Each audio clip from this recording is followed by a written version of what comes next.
تاریخ عالم کے سب سے بڑے عادل اور منصف، اپنوں اور بیگانوں کے درمیان انصاف کرنے والی شخصیت، امام الانبیاء،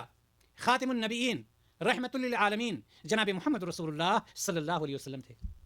نبی کریم صلی اللہ علیہ وسلم نبوت سے پہلے ہی عادل اور صادق کے نام سے مشہور تھے۔ جو بیگانے تھے، جو دشمن تھے آپ کے، جو اسلام کے دشمن تھے، وہ بھی اپنا معاملہ، اپنا مسئلہ، اپنا جھگڑا لائی اس کو لا کر کے نبی کریم صلی اللہ علیہ وسلم کے سامنے رکھ دیتے تھے۔ ان کو یہ پتا تھا کہ یہاں پر نہ انصافی نہیں ہو سکتی ہے، یہاں پر انصاف ہوگا، یہاں پر کسی کی پیشانی کو دیکھ کر کے فیصلہ نہیں کیا جائے گا، چونکہ نبی کریم صلی اللہ علیہ وسلم نبوت سے پہلے بھی صادق اور امین سے مشہور تھے، عادل سے مشہور تھے، اور نبوت کے بعد تو آپ مشہور ہی تھے۔ اللہ تبارک و تعالیٰ قرآن مقدس میں ارشاد فرماتا ہے سورۃ الانعام کے اندر 152 نمبر آیت میں، وَإِذَا قُلْتُمْ فَعَدِلُوا وَلَوْ كَانَ ذَا قُرْبَىٰ، اور جب بھی کوئی بات کہو تو انصاف کے ساتھ کہو، چاہے اس کی زد کسی رشتے دار پر ہی کیوں نہ پڑے۔